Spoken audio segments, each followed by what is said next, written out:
Today's weather, hot.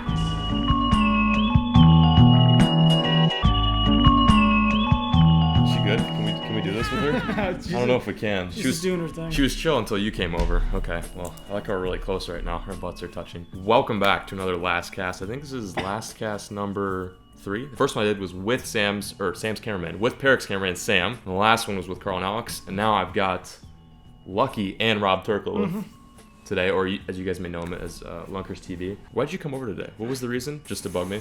To mess with special baits. Oh yeah, we got special baits that we have. We also have special dogs too. Anyway, let's get right into it. I've got some questions for... Dude, she was chill like 10 minutes ago. First, do you want a drink before we get started? Kinda. Okay, cool. What do you want? We've only got one drink. Hopefully it's not Crisco. You can't trust John, because he'll randomly make you a drink and then put Crisco in it. Oh my god! Lucky pissed all over this thing. Lucky! Peed all over it. It's everywhere. It smells like a good old-fashioned bleach. Can we spread out a little bit? Bleach session? I think, yeah, that's probably good. We're like literally touching. Here. So you asked for a drink and that's all we have. I'm so sorry. Come on, you drink these often, right? No. Smells like... I think those are left over from Flair. It smells like bleach. Because my dog just pissed all over the podcast setup. It smells like bleach like crazy. You want this? Oh, I got it for you. I'll trade you. I'll trade. You know what? I'll trade you. It tastes like cough syrup. This is good. This is what you guys are used to seeing me drink. Oh, it's so good. Wow. Oh, it's disgusting. Okay, so Lucky was gonna join us for this podcast, but she peed all over the setup. And then flopped around. Yeah, and then rolled around in her own piss. Damn, that's kick ass. The aroma in this room consists of bleach, dog piss, and strawberry. So like I said, Rob, there's a lot of things I want to learn about you. I've known you for how long now? Has it been almost 2 years now? Been over 2 years. Wow. First and foremost, we know each other through YouTube. Actually, I met Rob through Flair. First, like YouTuber, like a real YouTuber I collabed with was with Flair, and that was back in, dude, I want to say 2015. I invited him down to Lake X and we bass fish, and I thought he was cool. Big mistake. Big mistake. Not that cool, matter of fact. Now, jog my memory. I may be wrong here, but we actually didn't have the greatest relationship. No. The foundation of our...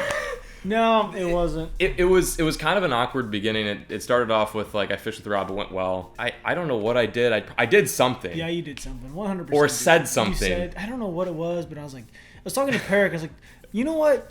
It was when we did that huge. It was like, I guess we would call it a big collab. When everyone was starting to get everybody was coming in together, and I was like, you know what? You two, I use choice words. Just stay up in Chicago. We don't want you down here. Yeah. No one, just stay up there. I don't know what you said. You said something. Well, it was so weird to me because like I was like, I actually remember it was the lack of things that I was saying. I think you tried like contacting. Oh, me that's times, what it was. And I just like I would like get your calls and be like, ugh, I'd be like doing something like just fresh out of college, dropping out of college, by the way. And I just like, oh, I'm so lazy. I don't want to respond to this guy. I don't know this guy. I'm like, oh, whatever. And Rob was like, fine, this kid doesn't want to respond to my texts, and I don't want him in Texas. I said, fuck him. Yeah, basically like, he just said, don't fucking invite John. Yeah. You were pissed at both of us, but then you were kind of like cool with Peric, and then you told Peric to tell me to not even come. And I was like, it was like the day before I was going to come to Texas to visit you guys, and I was like, what the? I was like, I was so thrown off. I was like, oh my God, what did I do? And then something happened, like Peric, I talked to you, or then like Peric talked to you, and then you're like, all right, fine, have him there.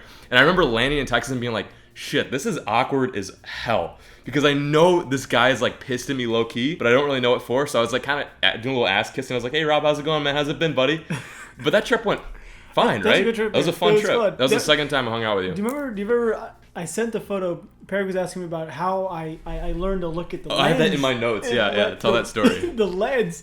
I was like, so when you guys vlog, you guys can notice a person that's been doing it a long time looks at the lens and not at the flip out screen. Yeah, because we had the 70D back then. So we would look at it. So back in the day, we just look at the screen and you would know.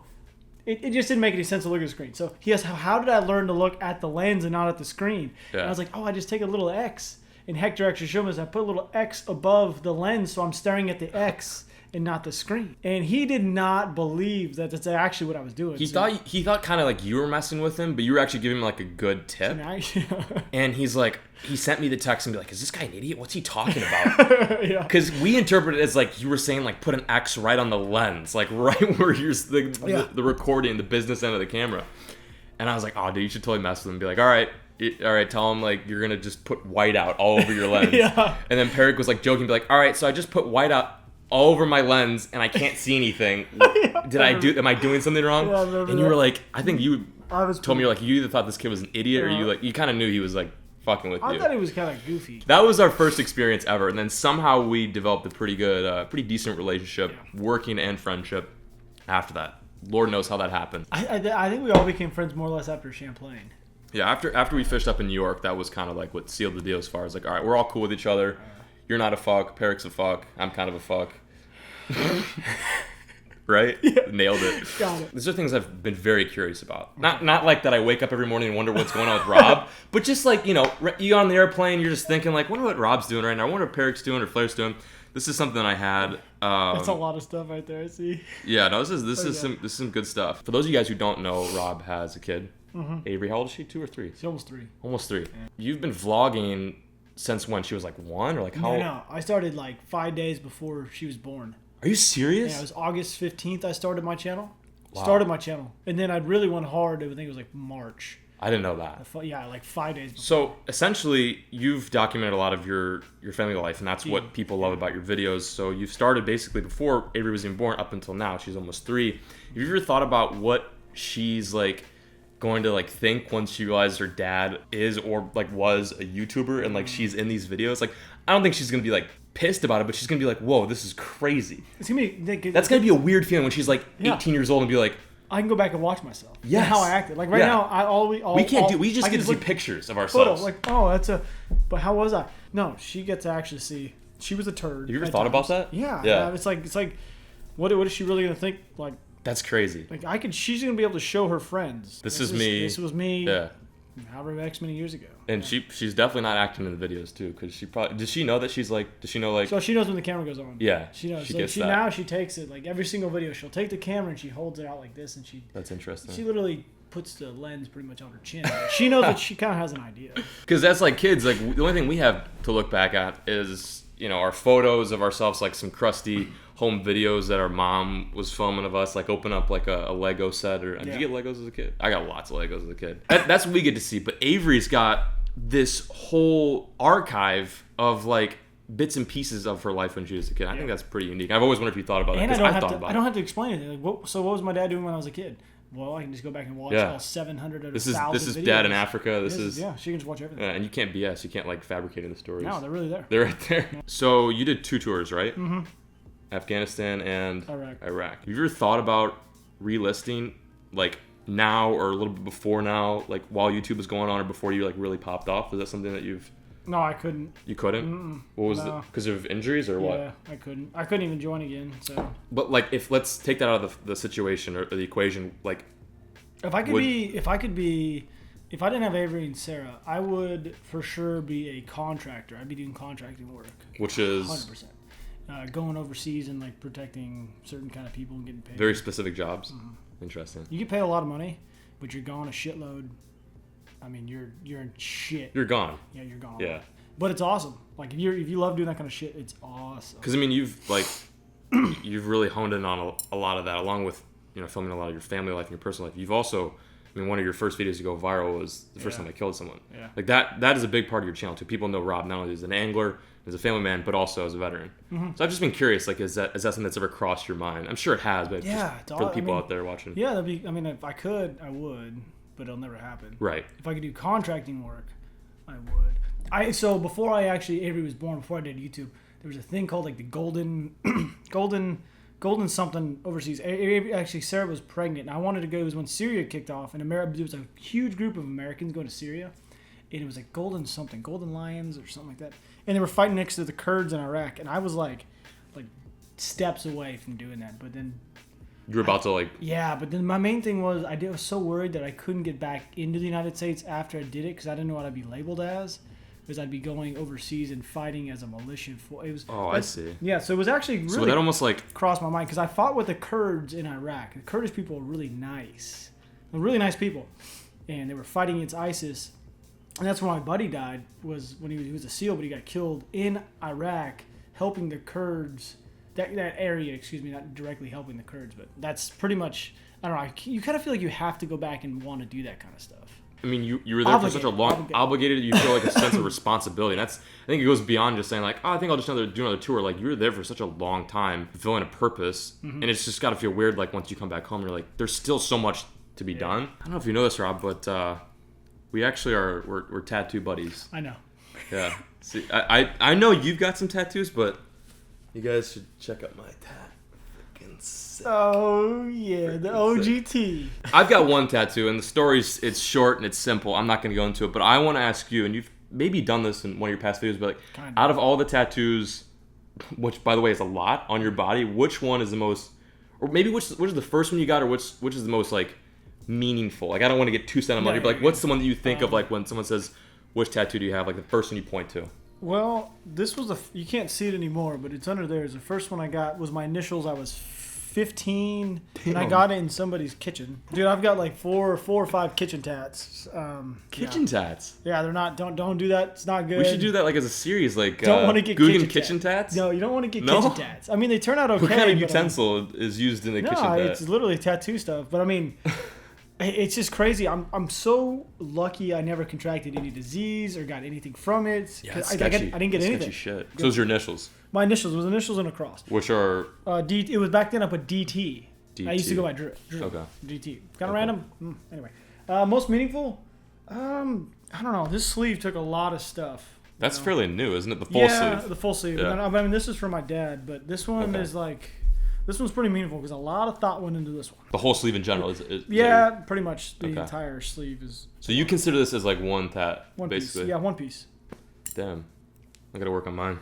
Yeah, you got a little bit to go. Only 3 words to describe yourself to someone that just met you. Rob is what? I am what? This is a novelty question. Not that important. This is tough. Well, I was gonna say... It doesn't have to be a sentence, just 3 words. I know. Out the gate, everybody would say dick. Yeah. That was the first one I was thinking of. Everybody, like, out the gate, they say always the first impression. Yeah. Always dick. Trustworthy, 100%. Uh-huh.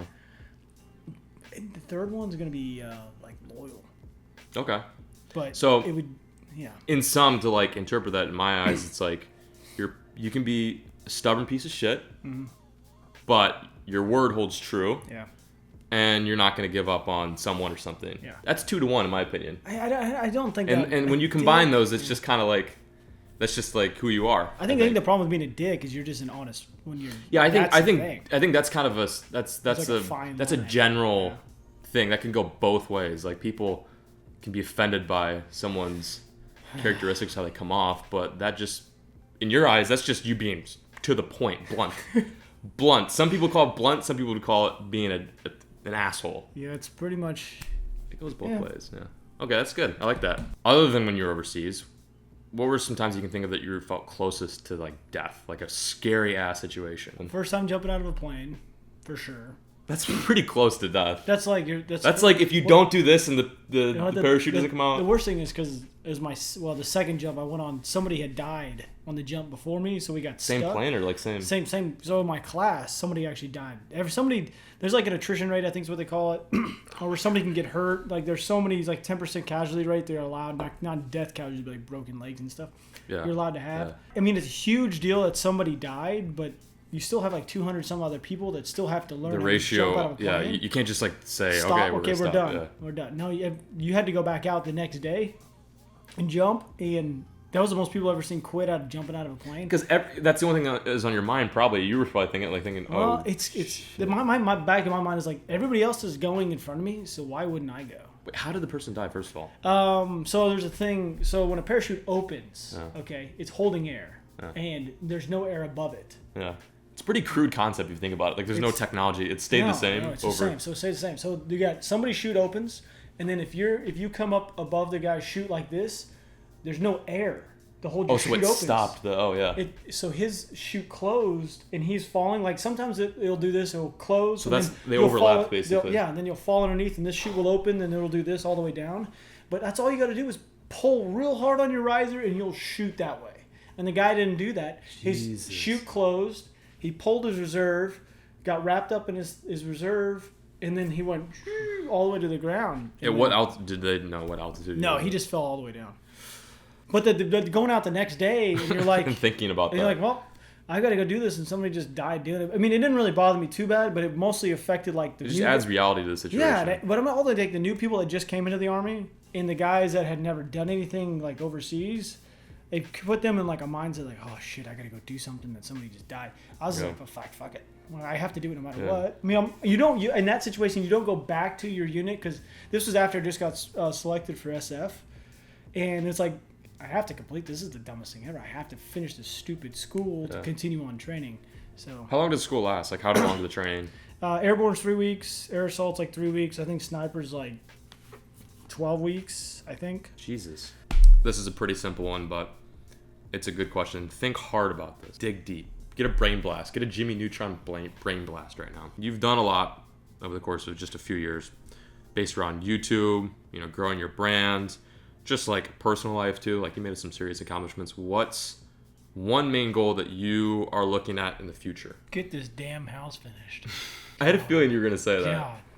Yeah. How stressful is that? I'm going to shove my head through a wall. Well, you can't do that. You don't have a house yet. I know. Oh.